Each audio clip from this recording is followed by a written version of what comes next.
Hi there folks, welcome back to Rich Reviews. So just recently the Expanse Season 3 just ended, and hooray for Amazon for picking it up, and so we can continue on with the journey of Holden and crew as they make their way across the galaxy to explore new worlds and new civilizations.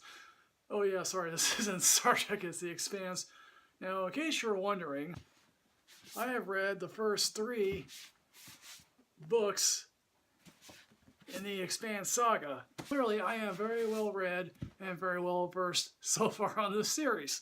And so, this series picks up with Avasarala and Bobby and whoever, I think it's Kodior, I think, trying to escape Mao and his hooligans aboard a pleasure cruise ship. Holden and crew is dealing with the immediate aftermath of Naomi's betrayal of getting the pro molecule to Fred Johnson.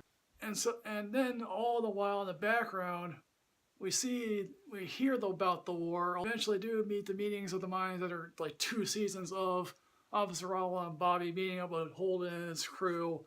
And Holden really, now this does have in the books that Holden is just sort of like, I want to avoid all this, I want to get rid of whatever part of I have.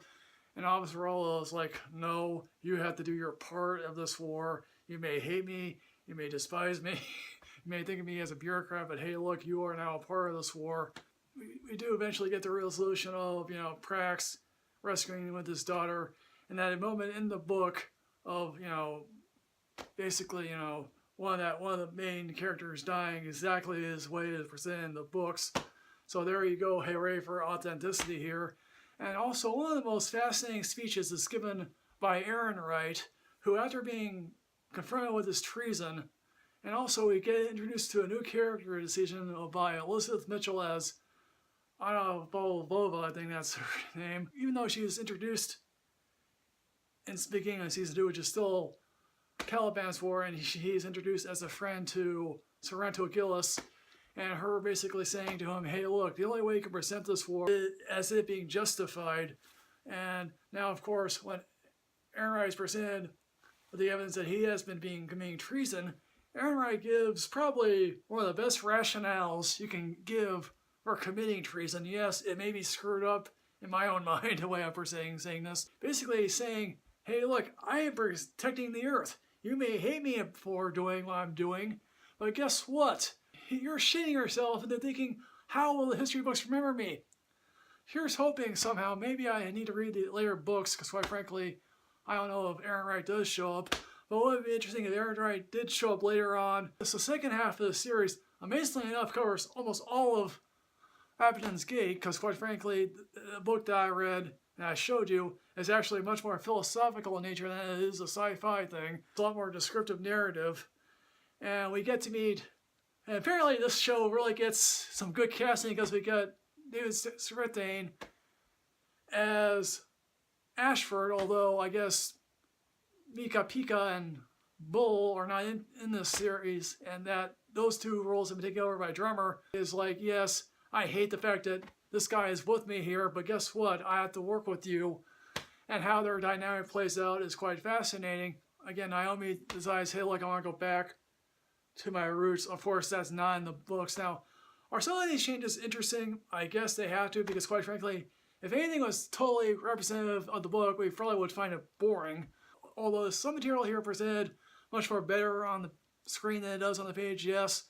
Probably the thing itself in space is probably much more fascinating. And we also get, obviously, Callisto Mao's revenge. Trust me, it's sort of like, wah, wah. Look, you want revenge, it's sad, but guess what? You're an idiot for trying to frame James Holden. Some say that Holden is mad, probably so, because quite frankly, they're in a place that is so unbelievably weird and so unbelievably chaotic, and the fact that, yes, eventually the laws of motion do apply, although very loosely in this type of space. Eventually, yes, things do happen. Miller shows up. Why Miller shows up, I still think that's bizarre. I still think it's weird. Hey, look, more Miller is always awesome, folks. He is the man in the hat. I'm happy that the Expanse got renewed. Now, clearly, Sci-Fi said, okay, the ratings weren't good. We only paid for 3 seasons and didn't get streaming rights for the previous 3 seasons, so that's why they were canceling it. Hooray for Amazon for picking it up. Very rarely do I have ever gotten angry over the cancellation of a TV show. If the Expanse didn't get picked up by Amazon, this would probably make the 4th TV show in the past 18 years that I've gotten mad at. Of course, I guess apparently from the producers' mouths that this next season is going to be a Western of sorts in space, although we do get transported back to Earth, apparently to Mars, I think, from what I've been told, and also the belt. Will certain characters pop up? Probably so. I mean, I think they're trying to incorporate Bobby more into this series. They're also trying to incorporate Avasarala more into this series because, quite frankly, they only periodically show up in certain set of books. So I guess we're going to get an answer to everything maybe in book season 4, or as Holden basically says in the finale in a voiceover, which sure, hey, that works for you. It's going to be another blood rush to get to these planets and over 1,000 worlds. Hooray! Humanity can now finally be free of constraints.